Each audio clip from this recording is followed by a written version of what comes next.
여러분도 아시다시피 제 목소리가 꾀꼬리 같은데 오늘은 덜 꾀꼬리 같아서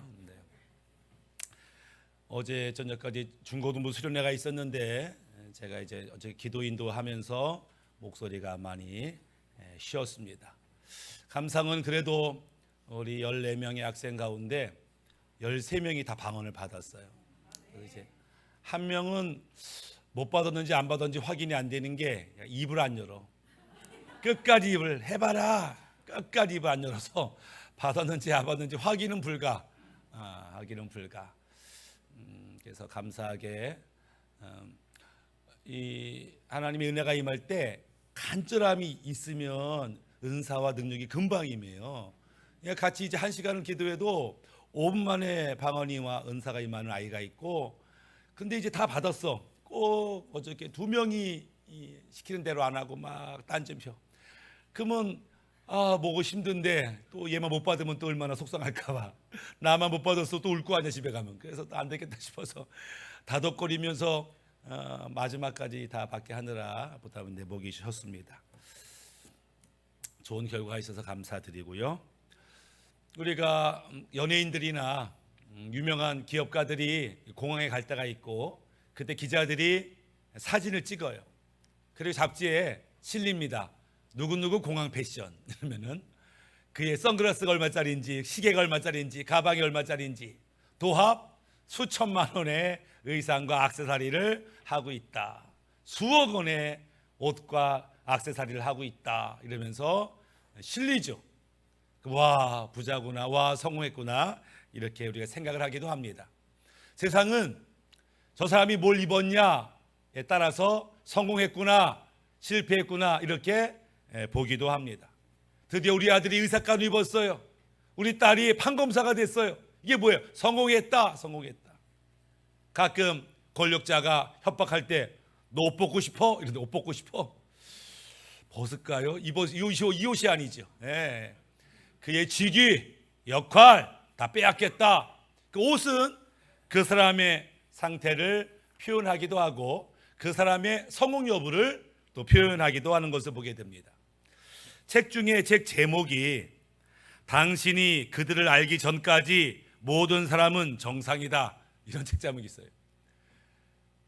그냥 볼 때는 다 정상스러워 보인다는 거예요. 문제 없어 보인다는 거예요. 근데 그 사람과 사귀고 대화하고 그분의 고민과 아픔을 얘기하다 보면 와, 세상에 정상인 사람 한 명도 없네, 이것들을 느끼게 되는 거예요. 상처 없는 사람이 없어요. 문제 없는 사람이 없어요. 억울하고 속상한 일이 없는 사람이 없어요. 처음 볼 때는 다 멀쩡해 보이지만 아픔이 있어요. 아픔이 있어요. 그런데 사람들이 이 아픔을 숨겨요. 상처를 숨겨요. 악한 마음을 숨겨요. 왜? 이게 드러나면 사람들이 쟤를 만나지 말자, 꺼려요. 부담스러워해요. 거리감을 둬요. 그래서 숨긴잖아요. 또 이거를 드러내봐야 고쳐주는 사람이 없고 해결해주는 사람도 없어요. 몸의 질병이야 좋은 병원, 좋은 의사 만나면 고침받는데 영혼의 문제, 마음의 문제는 제대로 치유할 곳을 발견하지 못하니까 밝혀봐야 사람들 떠나가고 밝혀봐야 해결되지 않으니까 그냥 꽁꽁 숨기며 문제 없는 것처럼, 상처 없는 것처럼, 억울함이 없는 것처럼, 죄악이 없는 것처럼 그렇게 사는 사람들이 얼마나 많은지. 근데 문제는 뭐냐면 꽁꽁 숨긴 이게 스물스물 흘러나와요. 상황이 되고 기회가 되고 환경이 되면 내 안에 원망과 저주와 죽음과 두려움이 막 튀어나와요. 그럼 나도 모르게 한숨이 나오고 답답함이 나오고 눈물이 나고 이런 일들이 벌어지는 것을 보게 됩니다. 우리가 아무리 옷으로 포장해도 우리의 영혼이 변화받지 아니하면, 우리의 중심이 변화받지 않으면 온전히 회복도 치유도 기쁨도 행복도 없다는 것을 우리가 이해할 필요가 있습니다. 성경에 다윗이 등장하는데 다윗도 옷을 입었지요. 처음에 다윗이 입은 옷은 목동의 옷이었습니다. 그 목동의 옷은 유행을 타지 않는 옷이에요. 디자인에 신경 쓰지 않는 옷입니다. 냄새나는 옷이에요. 그 옷은 그냥 안 입으면 상처받고 안 입으면 춥고 안 입으면 문제가 생기니까 어쩔 수 없이 입는 옷. 누가 봐도 아유 목동이네 저리 꺼져라 이렇게 말하는 그런 옷을 입고 있었어요. 그러던 다윗이 골리앗을 죽이고 출세를 합니다. 어느 날 군대 장관의 옷을 입어요. 아마 비단으로 되어 있었겠죠. 아마도 황금으로 갑옷을 입었는지 모르겠습니다. 어깨에는 계급장이 견장이 붙어 있겠죠. 멀리서 누가 봐도 저분이 군대 장관인가 보다 한눈에 알아볼 수 있게 됐습니다. 아마 어떤 부모들은 자기 아이들한테 야 인마 너도 열심히 훈련하고 공부해가지고 저 훌륭한 군대 장관 돼. 저분도 옛날에는 목동이었대. 이러면서 많은 사람들의 성공의 모델이 됐기도 했을 겁니다. 그러다가 이 다윗이 어느 날 왕이 됩니다. 왕의 옷을 입어요. 그 나라에서 오직 한 명만 입을 수 있는 왕의 옷을 입어요. 출세한 거죠. 게다가 다윗은 왕의 아들로 태어난 게 아니잖아요. 목동이었잖아요. 근데 하나님의 은혜로 왕이 됐다. 그냥 그 나라에서 가장 높은 사람이 됐다. 이것만큼 성공한 사람이 어디 있겠어. 성공한 사람, 형통한 사람, 축복받은 사람 그런 칭호가 따랐겠지요. 근데 성경에서는 다윗이 왕이 됐기 때문에 복받은 사람이다 이렇게 얘기하지 않아요. 성경에서는 다윗이 왕의 옷 말고 군대 장관 옷 말고 새로운 옷을 입었다 이렇게 표현하는데 그게 뭐예요? 세마포 에봇을 입었다 이렇게 표현하는 것을 보게 됩니다. 오늘 본문의 말씀은 어떤 사건이냐면 예전에 하나님의 언약궤를 빼앗겼어요. 잃어버렸어요. 그리고 100년이 지났습니다. 이스라엘 땅 가운데 성막이 있었는데 언약궤가 없는 껍데기 성막이었어요. 다윗이 야, 안 되겠다. 저 언약궤를 모셔와야 되겠다. 언약궤를 가져와야 되겠다. 100년 만에 언약궤를 가져옵니다. 우리가 언약궤 하면은 뭘 생각하냐면 상자를 생각해요. 그 안에 그렇죠? 우리가 만나도 있고 또 아론의 쌍난 지팡이도 있고 돌 십자가도 있으니까 상자라고 생각하지만 원래 언약궤는 의자예요. 하나님의 의자. 성소와 지성소가 있고 지성소에 하나님의 의자가 있어요. 거기 앉으시라는 거지. 그래서 쉬운 좌 의자예요. 그런데 그 밑에 상자처럼 이제 물건을 집어넣을 수도 있죠. 사람들이 언약궤를 메고 옵니다. 백성들이 레위인들이 언약궤를 메고 와요. 쉽게 말하면 의자예요.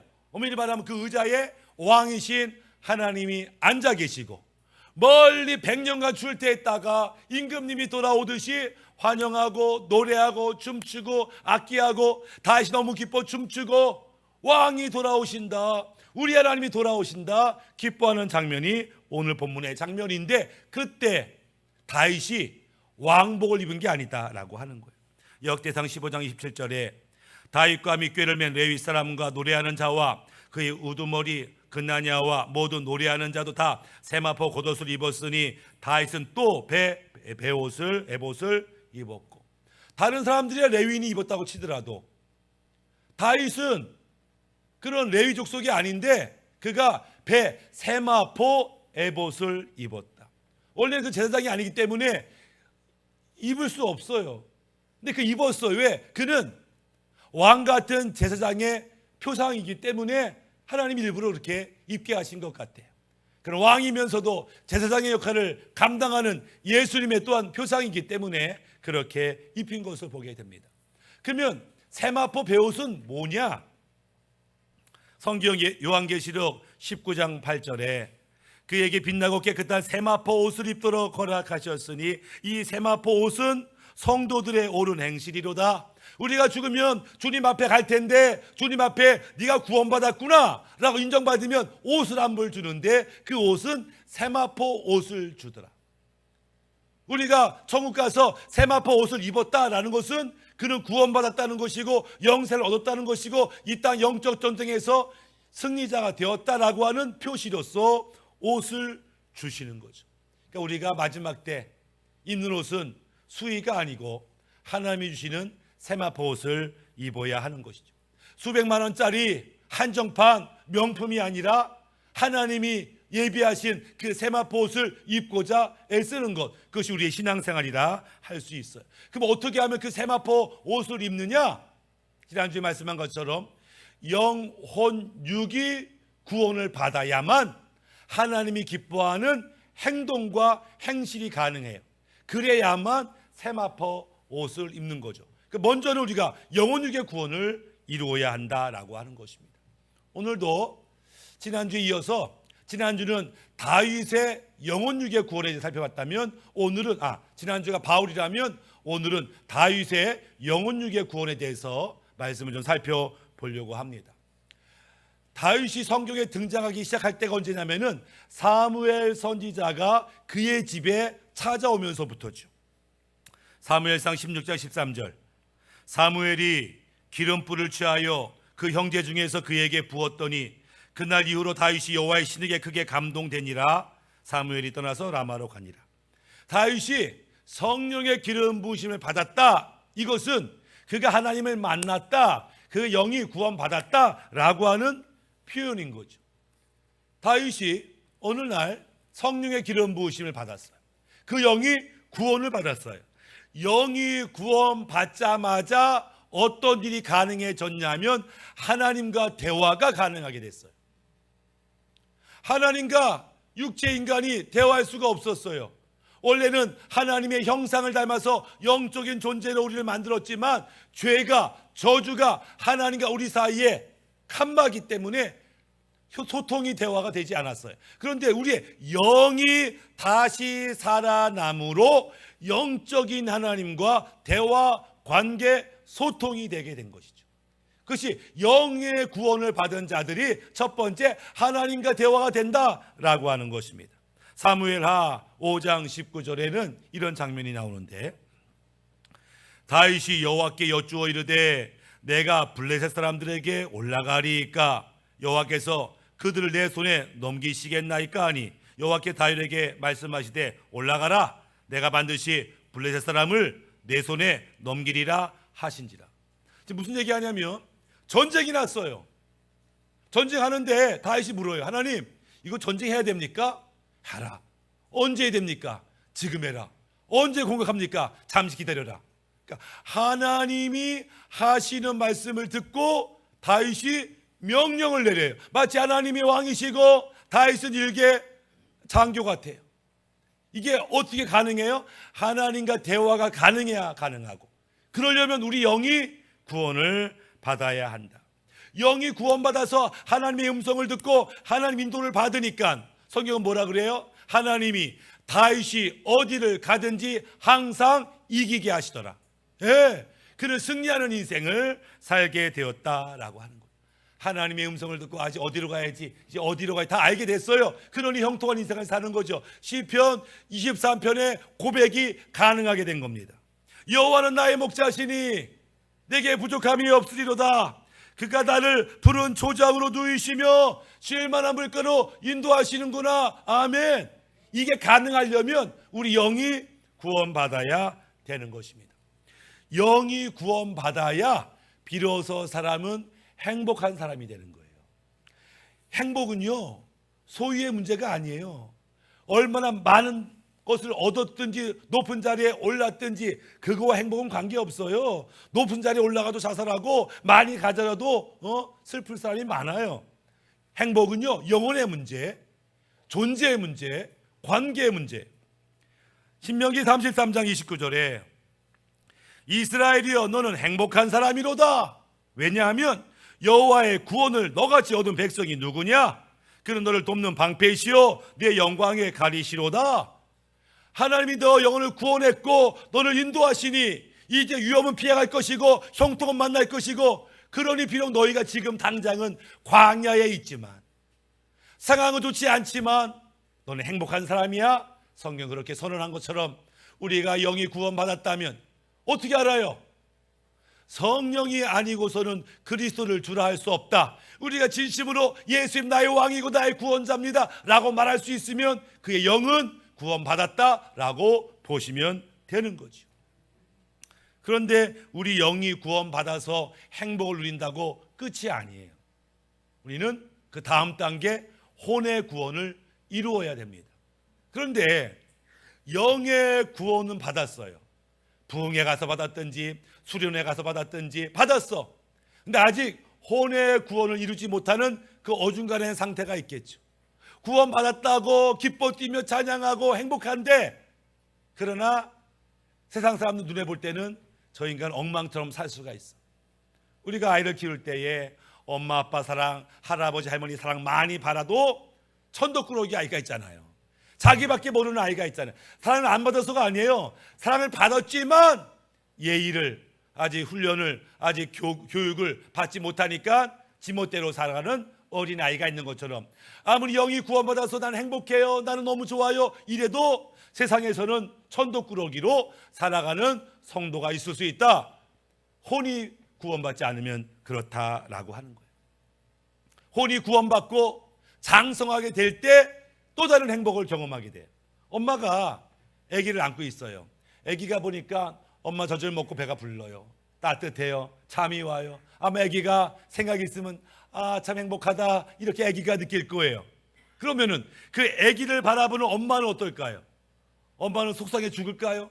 너 때문에 내가 피곤해 죽겠다, 괴로워 죽겠다 이럴까요? 자는 아기를 보고 엄마도 행복해요. 엄마가 뭐 했는데, 먹이고 입히고 재웠는데, 수고했는데 엄마가 행복해요. 왜? 그는 장성한 자니까. 그냥 편안하게 도움받고 은혜받고 이것도 행복할 수 있지만, 영이 장성하고 혼이 장성하여서 섬기고 베풀고 나누고 사역하고 사명 감당하고 그러면서 누리는 또 다른 행복도 있다. 이것을 이해할 필요가 있어요. 어떻게 혼의 구원을 받나? 혼은 자라고 했습니다. 자는 지정이라고 했어요. 먼저 지식의 구원을 받아야 하죠. 어떻게 해요? 우리 머릿속에는 아무리 나 성령 받고 은혜 받아도 내 머릿속에는 사상과 이데올로기와 거짓된 가르침이 가득해요. 이게 바뀌는 게 아니에요. 얘를 바뀌려면 어떻게 해야 돼요? 여기 물이 있어요. 물인데 물에 콜라를 타고 싶어. 그러면 얘를 확 버리고 콜라를 채우거나 아니면 콜라를 2리터 막 들이부어. 그러면 차거나. 내 안에 싹 정리하고 채우면 참 좋겠지만 이게 쉽지 않잖아. 왜? 다 버린다는 건데 바보 된다는 건데 그럴 수는 없으니 하나님 말씀이 들어오고 얘 나가고 들어오고 나가고가 돼서 하나님 말씀을 충만할 때 우리는 지적인 구원을 받아요. 그러려면, 이게 행복하려면 말씀을 사랑하고 말씀이 좋아야 되지. 다윗이 고백합니다. 시편 19편 10절. 금 곧 많은 순금보다 더 사모할 것이며 꿀과 송이꿀보다 더 달도다. 하나님 말씀이 너무너무 달아서 묵상하고 읽고 또 묵상하고 읽고 이러니 하나님 말씀이 막 밀려오니까 지적인 구원을 받게 되는 거죠. 지식은 중요하죠. 보통 개인 투자자 주식하시는 분들이 보통 실패합니다. 왜 실패할까요? 정보의 차이가 있어서 그래요. 개인 투자자와 기관 투자자는요, 정보의 차이가 있어요. 행동의 제약이 얘한테 있다고. 그러니까 아무리 똑똑해도 실패하는 거예요. 지식의 차이, 정보의 차이, 핵심 기술의 차이, 이게요 성공의 결정이 되는 거죠. 그런데 이 세상의 지식이 중요해도 한 시대가 지나가면 다 쓸모없는 지식이 돼요. 옛날에 맞았는데 지금은 틀린 게 돼요.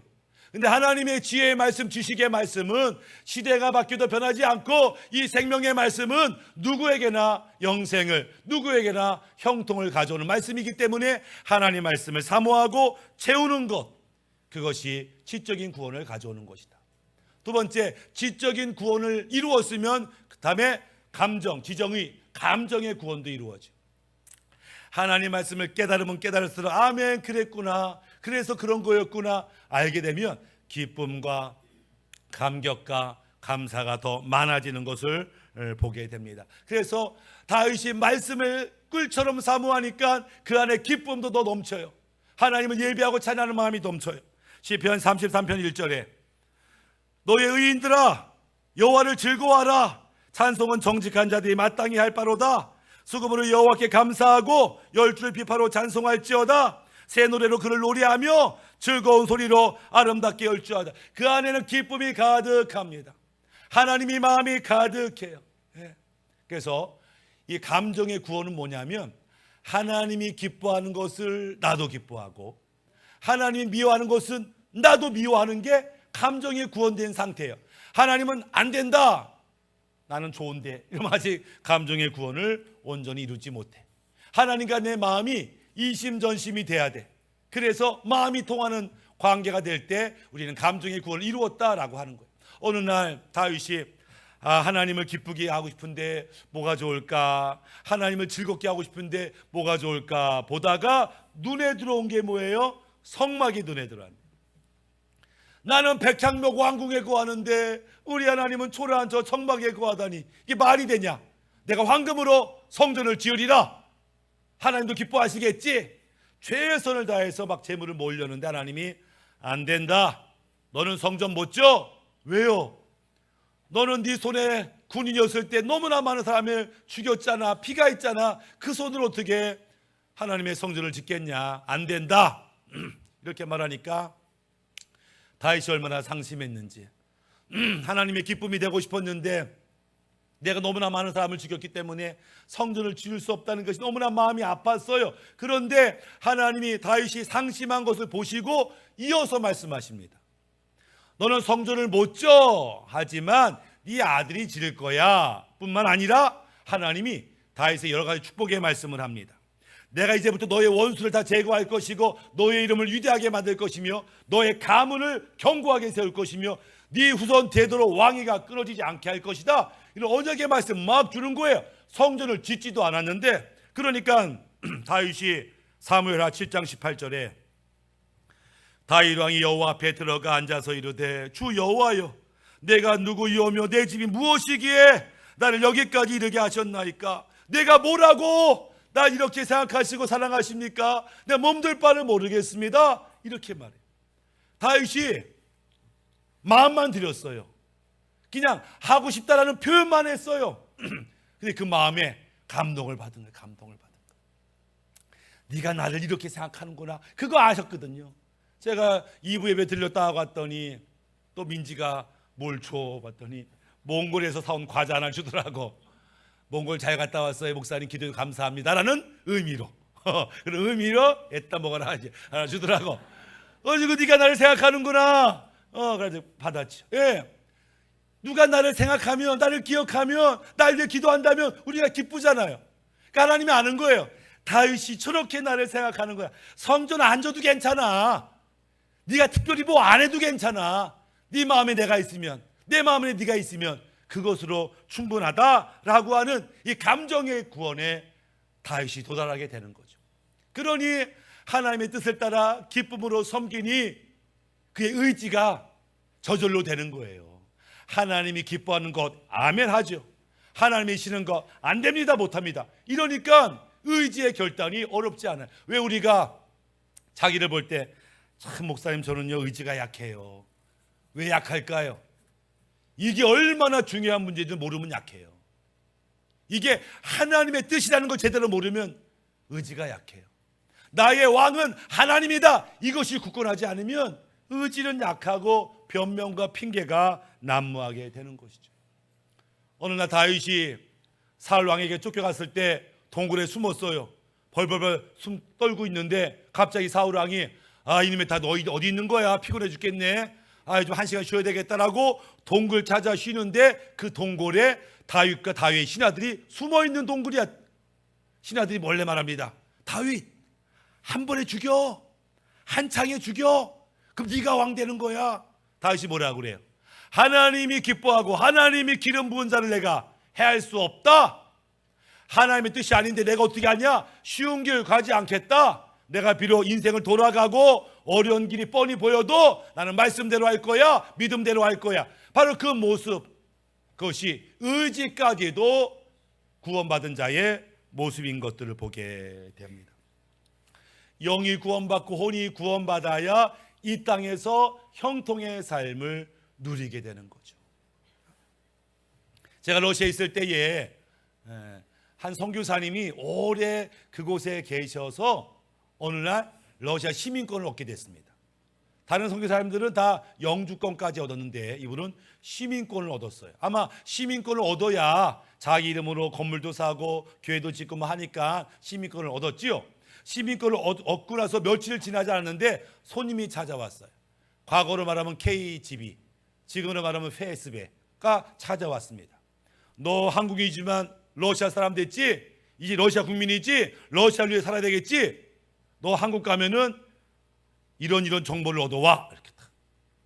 이렇게 시키는 거죠. 물론 그 정보는 뭐 엄청난 1급 비밀은 아니었어요. 뭐 목사님이 어떻게 그 1급 비밀을 알겠어요. 그러나 네가 진짜 러시아 국민이면 이 정도는 해야지 라고 시키는 거예요. 고민이 됐죠. 그리고 이제 한국에 일이 됐다 왔더니 공항에 도착하자마자 이 국가정보원 기관에서 와서 잠시 봅시다. 당신이 러시아 시민 거둔 거 압니다. 하지만 당신 한국 사람 아닙니까? 그러면서 러시아에서 이런 일을 해주시오. 그러면 당신 한국에 올 때마다 호텔이고 먹는 거고 용돈이고 제공하겠습니다.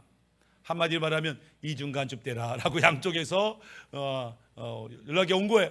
이 선교사님이 고민이 돼가지고 금식감이 어쩌면 좋을지 막 부르짖다가 감사하게도 다행히 이 문제를 해결하게 됐어요. 우리가 살면서 이런 일이 벌어져요. 분명 하나님 나라 백성이 됐는데 여전히 몸은 이 땅에 있어. 이 나라의 법과 하나님 나라의 법이 충돌될 때가 있어요. 갈등하고 고민하고 어쩌면 좋지, 이런 시간들 우리가 보내죠. 그때 우리가 기도하고 말씀 보고 금식하다가 아니야, 믿음대로 해야지, 말씀대로 해야지, 성령 따라 살아야지 라고 바른 선택하는 거 참 귀하죠.